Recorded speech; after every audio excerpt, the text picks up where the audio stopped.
Right, okay, so Coach Helen for You Fit Studio. We get into shoulda, coulda, woulda again, right? So for those of you that might have listened or watched this one before, cool. You kind of know we're going to come on this one. Maybe going to tweak it just a little bit. For those that haven't, I'm just going to recap a little bit what shoulda, coulda was at the time and what it kind of means now. So shoulda, coulda, woulda happens at some point, I think in June, July-ish, when people got a hint that routine was starting to change, and then there was a lot of regret, and a lot of the language was, I should have done it, I could have done it if I wanted to, and I would have done it if I could, right? So what I'm going to do is I'm going to break down a little bit of what each of those words actually mean, and why.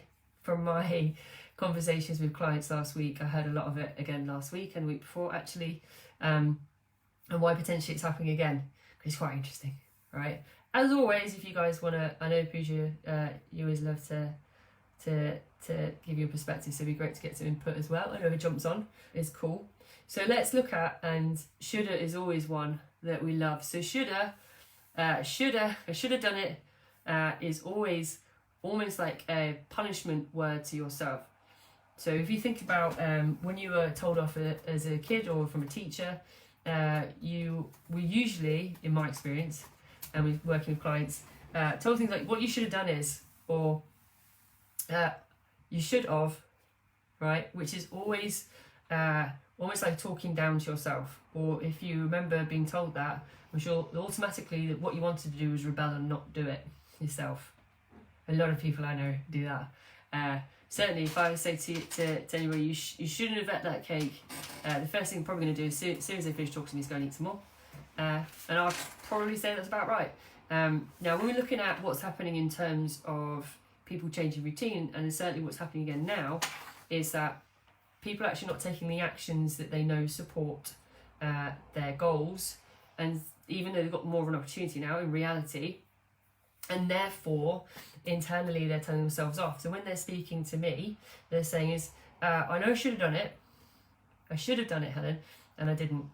Okay, now I am not using, because I know the word, I am not using it, I'm not bringing it up in conversation, because the client's telling them off themselves off by doing it, right? Now, it's always retrospective as well when we're talking about this. It's always backward thinking, not forward thinking. So it's not solution based. It's kind of like when you use the word victim mentality, it is a little bit, I should have done it, right? And then comes the next word, I could have done it. So we've done regret, now we've gone with could. So actually, we know when you say coulda, it's like I could have done it, however, and there comes the next element of it, right? So what we're seeing in a minute, or I'm seeing when I'm talking to clients, is I could have done it, except something at the time became more value. So I should have done it, regret and turn myself off, guilt potentially as well, regret massive. Could have done it, well I could have done it if something else wasn't more important at the time. And then comes the kicker, because then we go into the woulda. So I would have done it, Helen, but, right? So we come the regret, we come that something else is more value, and then we come into the story, right? Which I'm going to talk about that a little bit more tomorrow. But then there comes the excuse or the story for the reason why it didn't happen. Now, the reality again of why this is all happening, and we've all done this at some point, I'm sure, me included. The reality of why we do this is really to give ourselves a little bit more of a reasoning as to why something hasn't happened that we want to do. Somewhere, or we know is supportive towards a goal, whatever that is, whether it's health, whether it's relationship or personal, whatever it is, career, anything, right? We give ourselves reasons for why it doesn't happen, and it's always in retrospect. Now, the reality is that, from speaking to people, there are tiny niggles, I'll call them niggles, because they are, where these elements are still not quite kicking into life, and by that I mean routine. So there's more opportunity to do things now, except there's a small percentage of people, and this may be you if you're listening or watching, where there's still some shoulda, coulda, wouldas happening, as in there's more opportunity to look after food, there's more opportunity and time as well for most people, really, to look at different elements of their health. There's a little bit more freedom of movement to some degree as well, depending where you are today to do things. However, the same reasons that were happening in middle lockdown, the same reasons, the stories are still being told as to why they're not happening. Now, the biggest thing I'm taking from this is that something like a niggle, right, if it's niggling you right now, it will always grow, right? It will always grow into something bigger. You've got to understand that if you nurture something, as you hold on to it, and you keep telling yourself the same reason why it's not happening, you're nurturing it and growing it into something larger that becomes a bigger regret later on, which is essentially what actually quite a few people did during the first section of lockdown. And by the time we got into that July, August, that's why I did the live then, because it was like, oh, I should have done this, Helen. I regret that I spent a lot of time painting my fences when I could have been doing something else, but they had to be done, or whatever it was, right? So what's happening is that the niggles are going to grow, right? Hands down, they always do, and they turn into full-blown regrets, okay? So some of the you know, that always get into the what to do with, right? And this is an exercise really that is either with a coach, or I like to do this with clients because I think it's quite interesting. I like to really test the story sometimes, right? And again, we're going to go into that a little bit more tomorrow, to be fair. But actually, it's breaking down those elements, right? So you're understanding that shoulda is always backward thinking. So you've got to be more solution based. So again, it's going back into what I've talked about before, which is using how language. So how am I going to move forward from the fact that it hasn't happened? Because it hasn't, and that's okay. So rather than keep looking backwards, find a solution moving forward. So how am I going to do it? Okay. If there's something else of more value, have an open conversation with yourself, others around you, and your coach, right? That actually there's something more value there, but there might be something else you could be doing that would help you.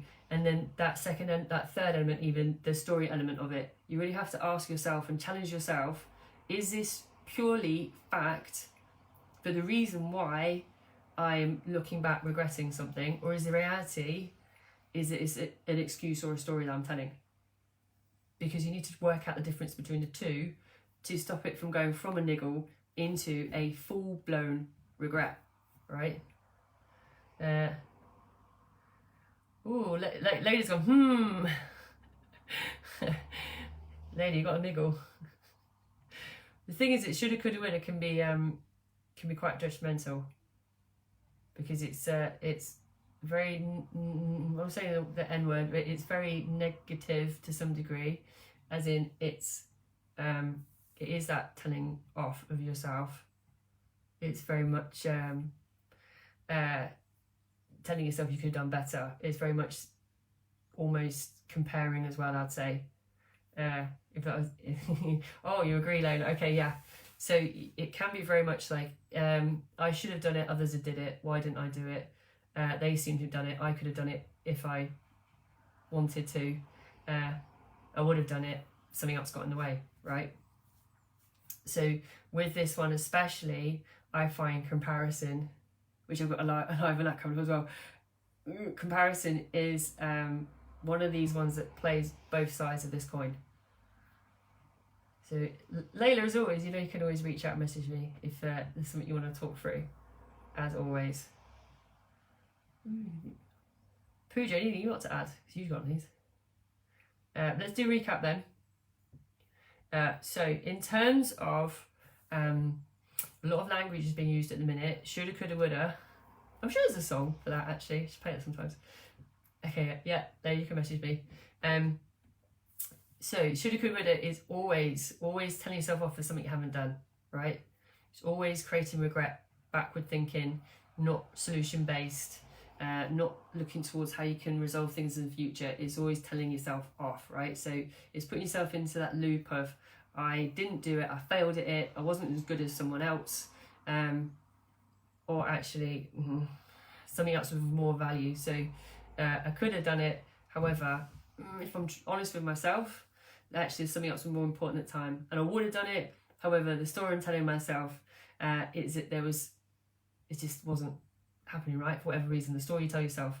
And I was saying is, it's from a niggle, it's always a niggle. If you have a niggle about something, look at you, Layla, if you've got a niggle about something at the minute, about something that you know would be supportive, you're not getting it done, you're going to delve into what is the challenge, Is it that something's more valuable, you need to find a solution? Is it that actually you just need to draw a line and move on? Or is it actually you need to have a look at the story you're telling yourself for the reason why it's not happening? Know that, like I said, any niggle grows into a full-blown regret, right? Like the time I came and worked with Sam. Not really. So remember, all niggles grow into full-blown regrets.